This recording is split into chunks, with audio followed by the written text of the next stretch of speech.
my campaign guy knows I go off script all the time. I've got this entire speech prepared, but man, just turn that teleprompter off. Let's just wing it.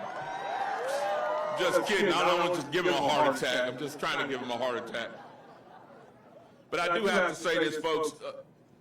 All morning I've had a tough time keeping it together. I've had a tough time keeping it together.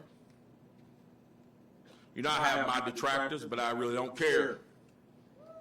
The reason why I don't care is because I look out across this crowd and I see a cross-section of Americans. Show what America is made of. Show what America wants, what America needs. And I couldn't be prouder than I'm more proud right now at this moment in North Carolina than I've ever been. So thank you all for being here. We surely appreciate it.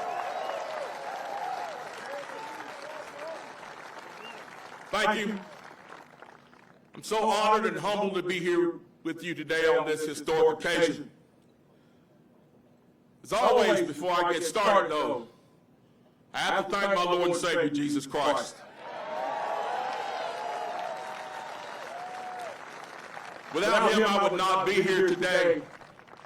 And he truly is the reason why we live in this blessed and prosperous land.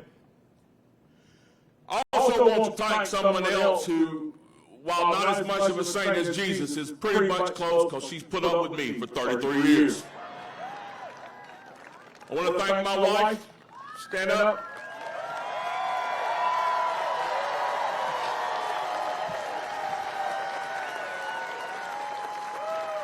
And I want to thank my family. My daughter's here, my son's here, my son-in-law is here. And I want to thank my extended family. You guys are the reason why I'm fighting for all the families of North Carolina. So you've been there right with me since the beginning of this journey. You've been by my side. And thank you. I also want to say thank you to my team. My team gets a lot of grief. My team is very small. All of them do triple, double, and triple duty. But they've been right there in the trenches with me every minute of the way. They've been leaders in their own right. And I thank each and every one of them. And as we move forward, let's continue to fight together. We've done great work so far, and we still have lots to do. So I want to thank the elected officials who supported me throughout my campaigns and supported me throughout my tenure, especially the ones who are here with me today. And the ones that could not be here but desperately wanted to be. Thank you all for being here with me today. It shows great support and it shows great unity. Thank you so much. Last but not least, I need to thank the volunteers who gave up their time this weekend to help us keep this event so organized. You did great work. Thank you for what you've done. And of course, all of you, my supporters. When I think about you, it nearly brings tears to my eyes every time that I do. Because you are the ones that give us the energy and support needed to do our task on a daily basis. And you are the reason why we never give up. And we continue to fight for a better future for North Carolina. You are the reason that we stand here today. So thank you so much.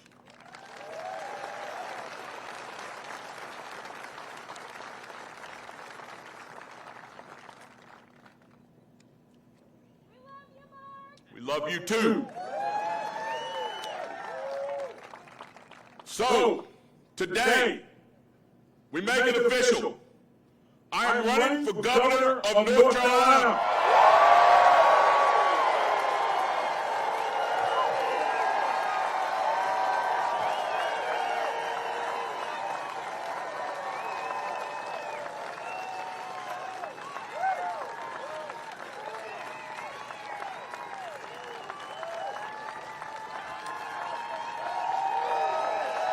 Yes, sir.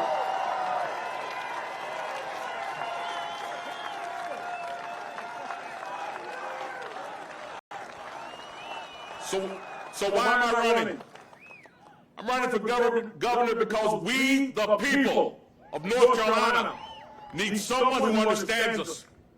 We don't need another politician who spent their life climbing the political ladder. We need a public servant, someone who's actually lived through the struggles of everyday North Carolinians.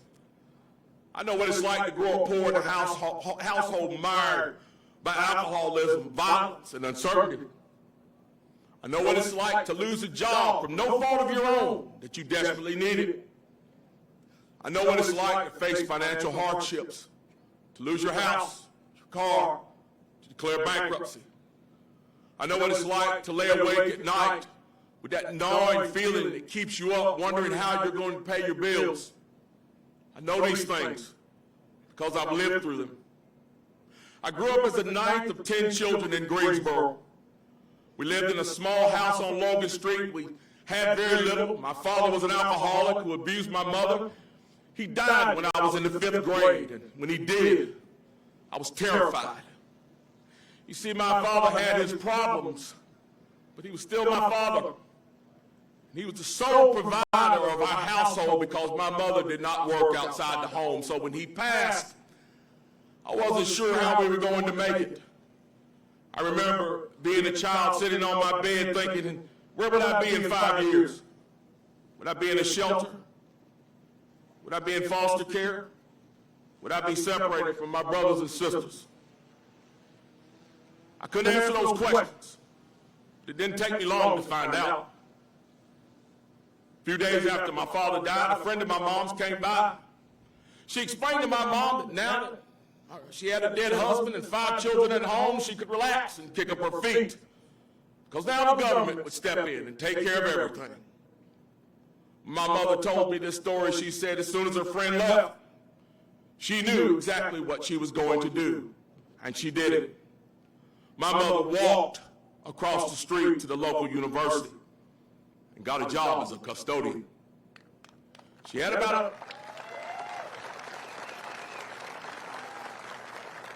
we're not sure, but we think she had about a 5th grade education, maybe. She had 5 children living in her home. She had every reason in the world to give up. But she didn't. She chose to clean up after other kids, to provide for her own. She didn't just rise to the challenge. She excelled. She gave us a sense of calm. From that point on, we always had what we needed. We didn't always have what we wanted. We always had what we needed. I'll never forget when she got her first paycheck. She bought home McDonald's. Now, to some of y'all, McDonald's may not be a big deal. But that day, I ate a gourmet meal. I was so proud of my mom. She was and always will be my hero. She showed me that with strength and perseverance, you can do anything, and taught me that with faith and hard work, you can double down on it. To take this moment right now to say thank you, Mom. Thank you, because without her, I would not be here.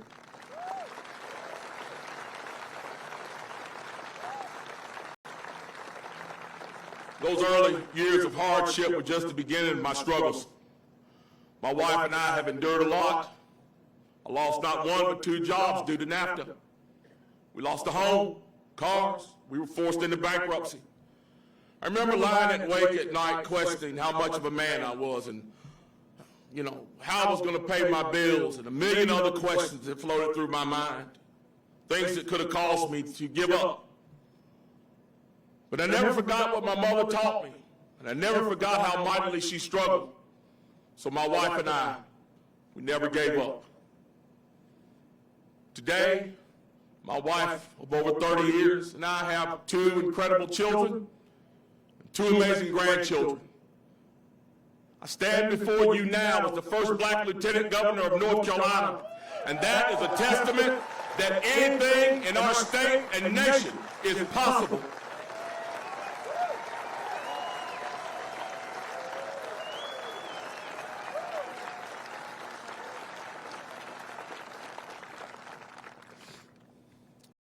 Sometimes people ask me why they should care about politics. Why does any of this matter? It matters now more than ever. Do you drive? Do you buy groceries? Do you pay for child care? Have you tried to buy a house lately? The price of everything has skyrocketed because of the liberal tax and spend policies coming out of D.C. Because those politicians make unwise decisions on how they spend your money in Washington, you are forced to make hard decisions on how you spend your money at home.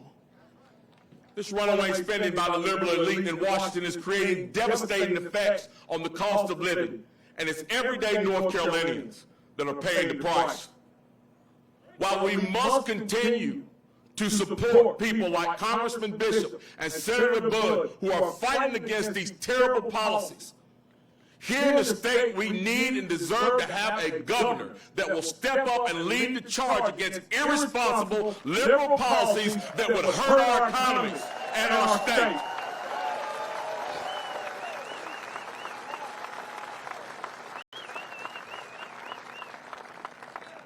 You know, government should work hand in hand with business to promote success, not attack it. Here in North Carolina, we have seen what happens when we implement responsible fiscal policies, thanks to Republican leadership. That's right, give it up to these guys.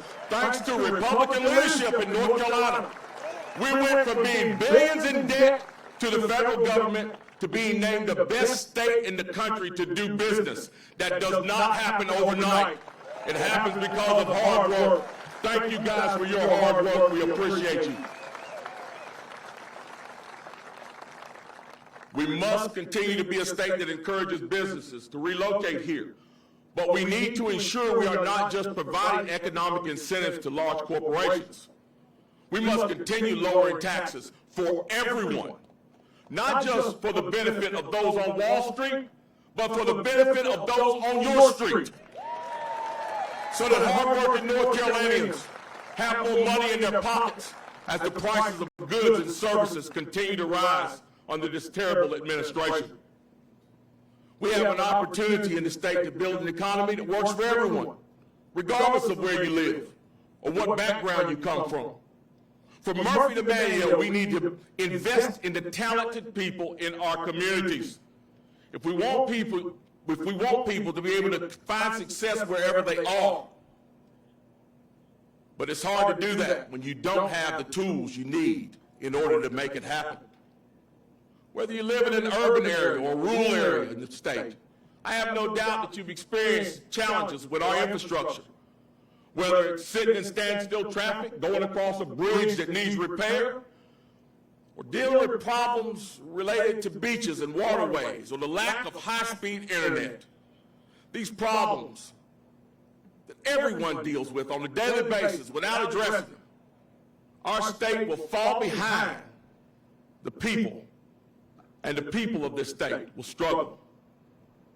But fixing our infrastructure itself is not enough to ensure that everyone in every part of the state has opportunities. We must also make sure that people have the skills that allow them to take advantage of the opportunities as they come. A key piece of this is something that is near and dear to my heart, and that's developing our workforce. Thanks to our university system, we have created a strong pipeline of talent that allows companies to move here and hire here. And while this has been a tremendous boon in areas like the Research Triangle, we must again make sure that we are creating opportunities everywhere and for everyone. This means investing in programs to provide technical training to those who want it.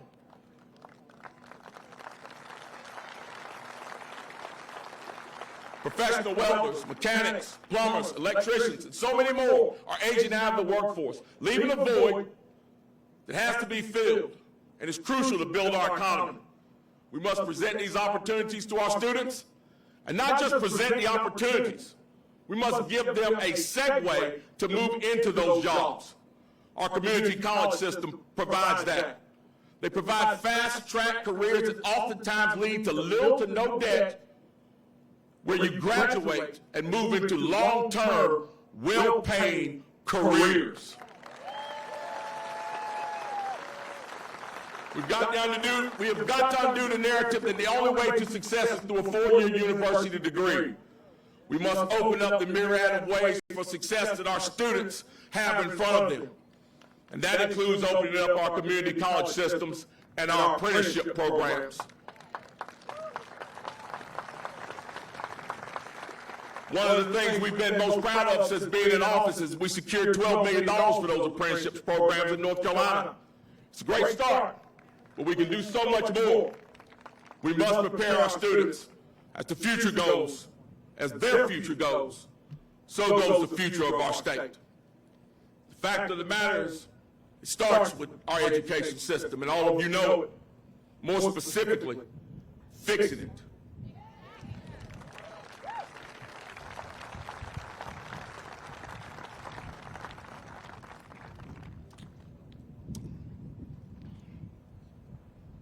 Education is the reason I ran for lieutenant governor.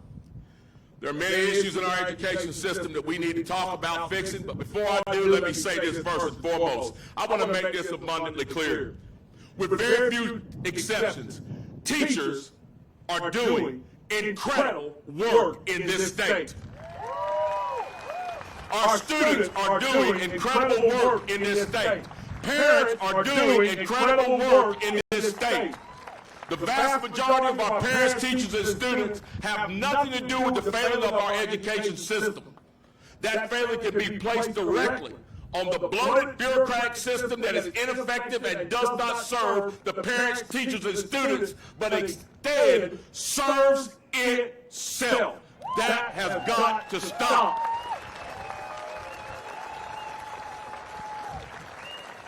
Teachers have one of the most important jobs in the world. They literally hold the future in their hands, and they don't get the respect they deserve. We need to give them that respect. That means treating them as professionals, protecting them as professionals, and paying them as professionals, and holding them to a professional standard. We also need to stop asking them to be everything: police, counselor, parent. Allow them to do the job they were hired to do, which is teach. You don't ask your accountant to fix your TV or your doctor to fix your car. Why should we ask teachers to do anything else besides what we hired them to do? The devil is angry at me, but I don't care.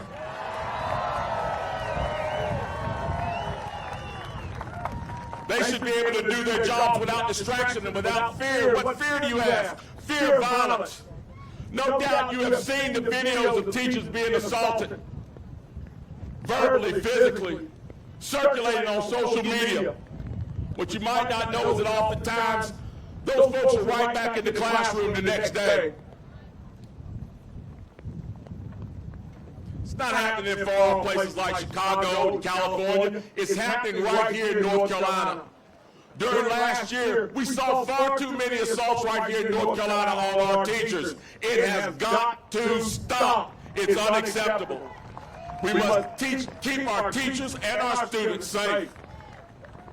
After 9/11, we went through great pains to keep our students, to keep our airport safe and our airliners safe. And we got the job done, and we did it. We watched tragedy after tragedy in our school, and we've done nothing but talk and talk and talk. These tragedies continue because we don't tackle the essential problem, which is protecting our schools from those who would do our children harm. We have a lot of talent in our state, and it's inexcusable that we have not already solved this issue. We can and we must create a learning environment that is not only safe, but also comfortable for our students to learn in and our teachers to teach in. We also need to be sure that our students are being prepared for their future. There's absolutely no reasons that teachers should be pushing personal or political agendas in the classroom. It's simple.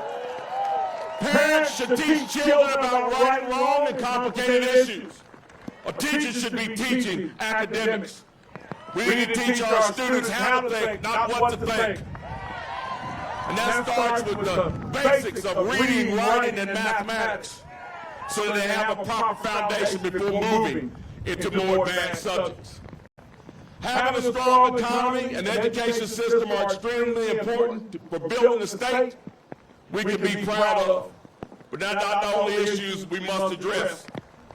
I want North Carolina to be a destination state for life so that folks can retire here, be born here, and you can raise families here.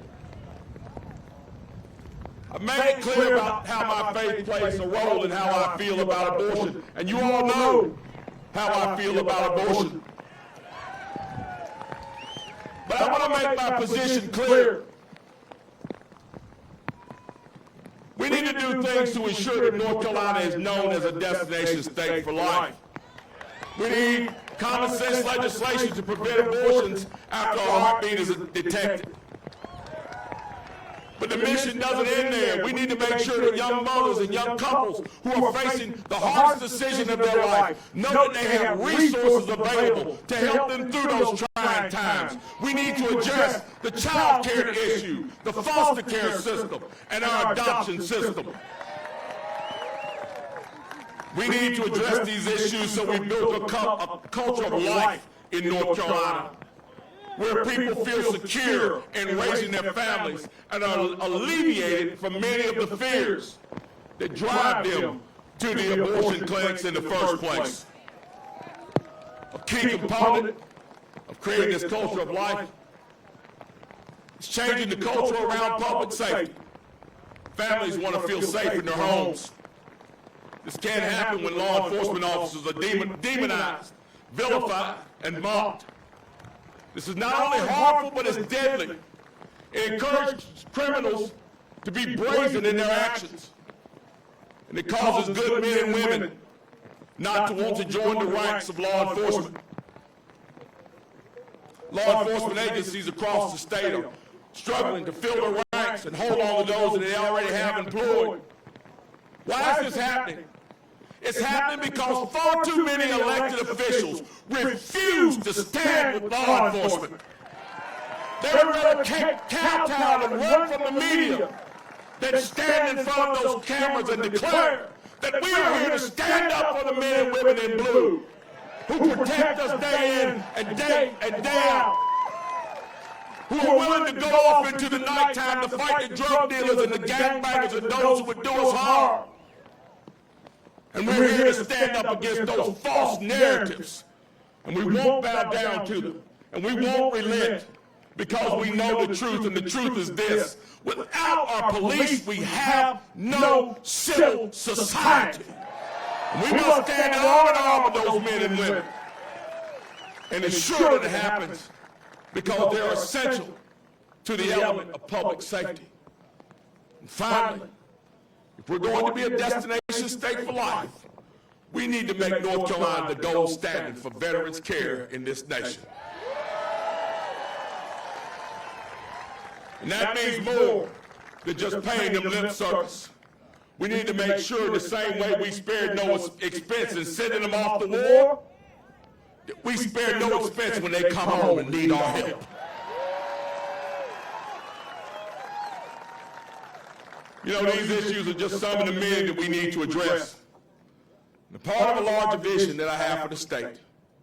In the future, I will be releasing a platform that gives an outline of the issues that I want to tackle as governor. But while these issues we are facing are obvious, it won't matter if we don't have a leader with a vision and real simple solutions and a backbone to implement them. People are tired of politicians that are more concerned with agendas than they are with the substantive issues that you face. They're tired of excuses and calculated phrases that are meant to sway people with sound bites. They want the politicians to simply do the job. Just do the job you were elected to do. What they want is a public servant. Leaders who are there for the people, not themselves. It's beyond time that we give government back to the people and listen to them. Because the people know what they need. Parents know what they need for their children and their education. Business owners know what they need for their businesses to thrive. Government should provide the protection they need. No more, no less. It's up to the public servant across the state to bring these solutions. And then those public servants and their government should simply get the hell out of the way.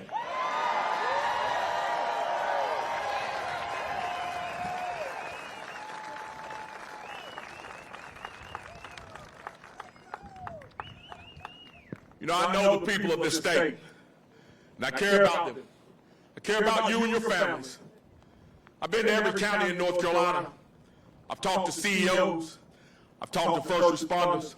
I've talked to those who work in factories, to struggling moms, to teachers, to farmers, from people in all different walks of life, from Murphy to Manteo. I've seen what people are going through. I've seen the people of this state in their highs and their lows, including right now as we get soaking wet. I've seen them in victory, and I've seen them in struggle. It's an honor to travel the state and to serve the people of North Carolina, and it humbles me when the people see me and they're just glad to see an elected official who actually cares about them and wants to hear about them. It honestly makes me emotional, and it makes me tear up at times. And it also makes me sad because it shouldn't be that way. It makes me angry because people shouldn't feel as though they vote for their elected officials and they go off to some far-off place. They should feel like they have a voice and that their elected officials care about them. Of all the things I've spoken about today, it's my grandchildren that really drive me. I don't want my grandchildren to look at a picture of me soaking wet on stage and wonder why I didn't do more to fight for their freedom. I want my grandchildren, when they're grown, to look at a picture of me on the shelf and go, you know, that's my grandfather. Today I stand here the proud owner of Bumptina AR-15s, and I can go down to the city council and give them the what for. I can get up and go to church on Sunday, Monday, Tuesday, Wednesday, Thursday, Friday if I want to. I can preach my gospel and speak my peace and be free in this nation because that man and others fought to bring me my freedom and keep it for me for all time.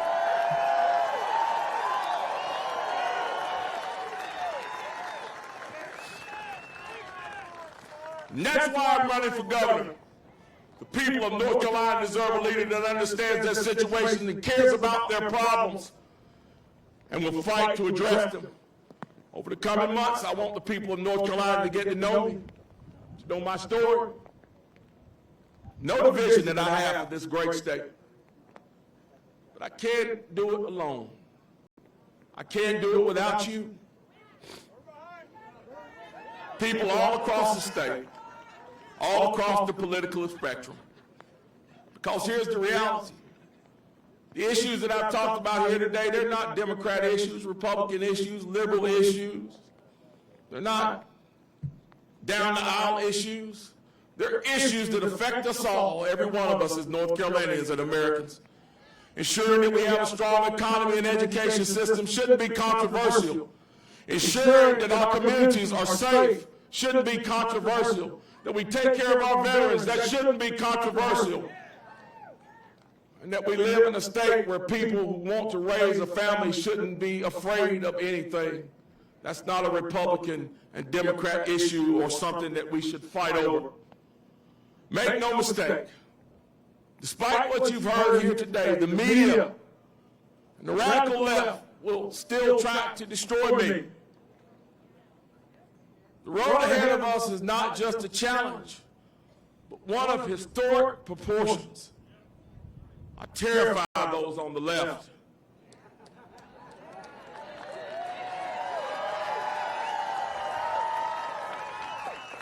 Because I don't fit their narrative. The media despises me because I don't fear you.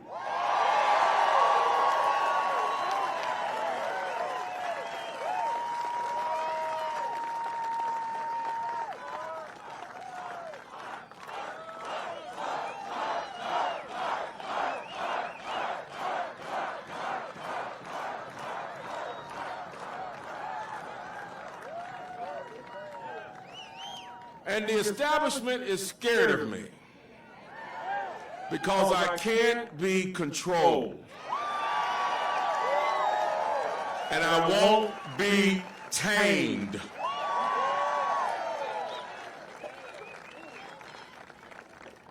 You know, within weeks of becoming lieutenant governor, one of the largest and quite frankly one of the worst news outlets in the state published a cartoon depicting me, the first black lieutenant governor of North Carolina. Are you ready for this? As a Ku Klux Klansman. I'm not sure I could make their membership rolls, guys. Missing one key element there, guys. Not for being racist or not for some foul act, but simply challenging the anti-American social studies standards that they were wanting to force on your children. When I called out the sexualization of those children, they called me a bigot. When I shared the story of the regretful decision that my wife and I made many decades ago to have an abortion, they called me a hypocrite. Mark my words, every chance they get, they will call me crazy, unqualified, hateful, a hypocrite. Just about any and everything else they can throw at me. Every headline will be accompanied with a picture of me looking angry. And while it'll be my name on the headline, in the attack ads, and in the media, what they really mean is that they despise someone like me, someone like you, who hasn't spent their lives climbing that political ladder and should not hold the highest office in the state. They're saying that someone who has struggled, someone who's made mistakes, someone who didn't come from the perfect families. That sound like some people in here, maybe? Someone who's not part of the elites shouldn't have the nerve to run to be the governor of this state, because they'll tell me I'm not fit, but what they really mean is you're not fit. And to me, that's an affront. Well, let me say something to that. We aren't going anywhere. Dwayne didn't run me away, and you can't either. They have spent the last 2 years trying to take me out, and that's nothing compared to what's coming. They must destroy me not because of who I am, but because of what I represent. And that's the American dream. And it is alive and well. And opportunities still exist in this state for everyone. And that we, the people, deserve to be represented by someone who has lived like we have. I was supposed to be aborted. I was supposed to be crushed by racism as a black man in the South. I was supposed to lose my election for lieutenant governor. Now here I stand, the first black lieutenant governor of North Carolina. I now hold the second highest office in the state. I'm a man who just last year finished his undergrad degree in history after starting it 30 years ago.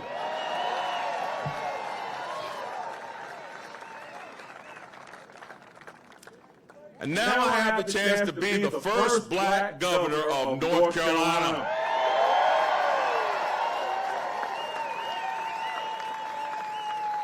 More importantly, I have a chance to be a symbol to others in humble beginnings that despite what anyone else may tell you, you can achieve anything.